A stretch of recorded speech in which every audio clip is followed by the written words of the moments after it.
Hello, viewers. My name is Jarrett Almond. This is Ron Miller.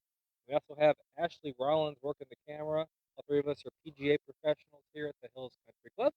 And today in this video, we're going to be answering some of your questions on club fitting. So we'll get right into it. So, Ron, what is the importance of club fitting?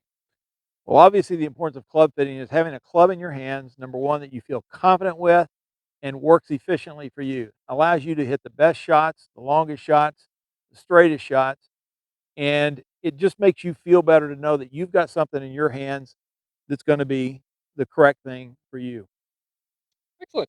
So, how do you start the fitting process? What's the first step? Well, one of the first things we do, and I kind of consider it like buying a car. Find a head that you like, something that looks really good to you.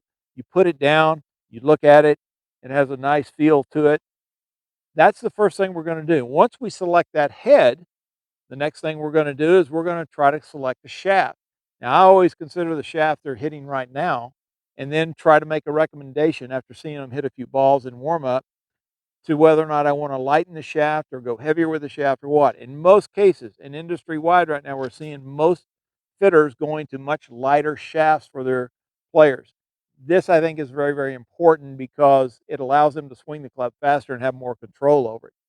After we work on the shaft and we find out what shaft weight will be good for them, we determine the flex by hitting a few balls and making some adjustments with the shaft if we need to.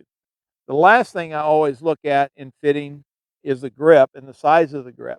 The size of the grip must be so that their hands fit around it comfortably and that they have a secure hold on the club. They're going to have their own ideas about what they want with a club, but our suggestions usually kind of win over that. Okay? Okay. Oh, what I know you're a TaylorMade guy. Yeah. Which brand is the best brand? What How do you determine what brand, make, model that a player should go with? Again, it's like buying a Chevrolet, a Ford, or whatever, a Lexus, whatever you want, whatever you look at, whatever you think is you, that's the one you need to go with. I've played TaylorMade for over 30 years, and they're leading kind of the whole industry in concepts and their science and what they're doing with it. They're actually coming out with a new club this next year that's way ahead of its time. It took 20 years in developing, but it's again what you look at and what you like. I can remember when the pings first came out, and I looked at the ping head and I went, "There is no way I can hit that ball because the club is just so ugly." And I think some of you have the same kind of feelings about looking at different clubs. So that's the first thing we try to do. Is we find that head that really looks good to them. Okay, great. So after you got the club idea built, you got the shaft, you got the head, you got the grip. Yeah. Then what's next? So what about lie angle? It's a Okay. common question I hear all the time, and was that many of you asked us is what is the importance of lie angle? Well, one of What the is lie angle? one of the main things we're going to test is the lie angle, and we do it with the use of a lie board usually and some tape. Now, I have a lot of people that the first time they ever do a fitting, they hit a ball off a lie board. It freaks them out because that board is hard. But the lie board actually allows us to see where they're bottoming out and where the club is hitting. If the club hits and it lands, it is very square, then the entire middle of that club will be right on the board. If it's a little bit toe biased, then the heel will be up in the air and you'll see marks on the toe. If it's heel bias, you'll see marks on the heel. We try to find that specific mark right down the middle, which determines the lie angle. Now, there is a standard lie angle. There are lie angles that go anywhere from 1 degree to 2 degrees, even 3 degrees upright, which means the club is bent. So, for usually a pretty tall person, or for a lot of folks who's have been using maybe clubs that are too long for them, we find that a flatter angle helps them ground the club out. And our whole intent is, again, to find out that angle, this angle between the head down here and the shaft, so that the club bottoms out correctly. It's very, very important to getting a good club fitting. Now, one thing you got to be cautious of too, and this is one thing we all look for. If a person is swinging over the top, they're going to tend to hit the toe first. And we have to make that decision whether or not we want to fit them with that swing, or if we want to work on the swing too and try to get the club to bottom out in the center. I think that's critical.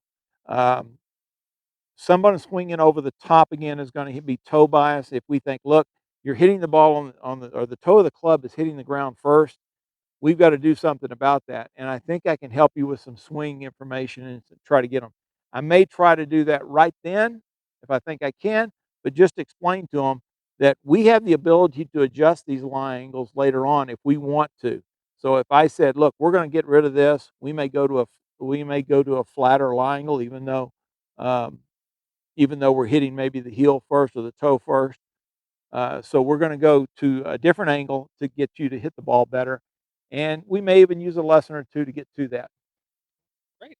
So after that process is complete, we have the club we need with the right lie angle, length, weight of the shaft, right heads on there. Would the next process be the makeup of the set?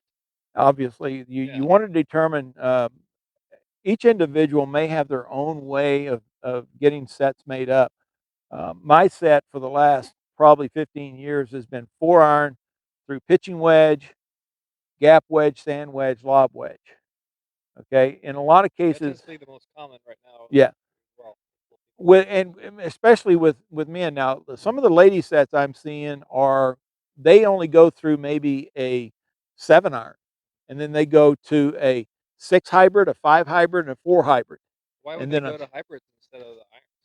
well, it's pretty common right now for most people. A hybrid is way easier to hit than a long iron. For players with enough club head speed and enough skill, long irons are still preferred. You'll see on the PGA Tour today that there is hardly anyone using a hybrid. But if you look on the senior tour, you're going to find out that there are quite a few of them using hybrids. The ladies tour, they're using hybrids. So the hybrid is just an easier club to hit. It's a lot of fun when you can get started hitting them. I've even seen as much as an 8 hybrid.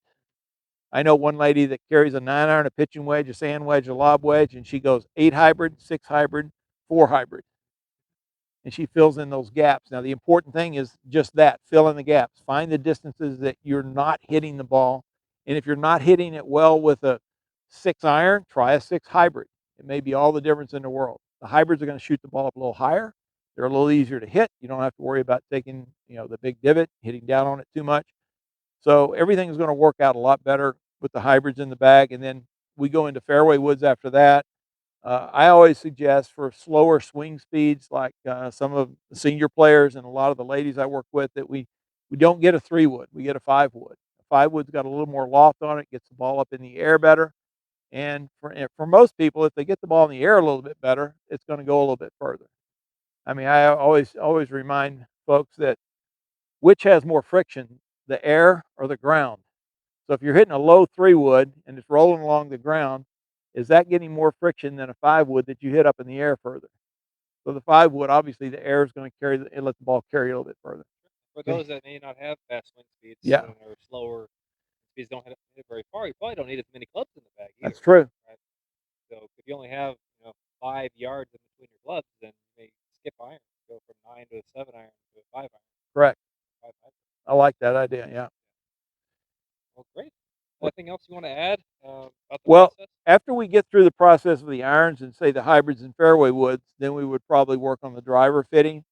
And as everybody knows now, the driver fittings are largely based on using launch monitors to find out how the ball is spinning off the driver, whether or not the person is hitting the ball solidly, which is the smash factor, and the club head speed. And we would experiment with different shafts to establish different club head speeds and different ball flights. And again, I always get into this when I do a fitting with the driver. If this is not a real skilled player, about the technique, how you're supposed to hit a driver.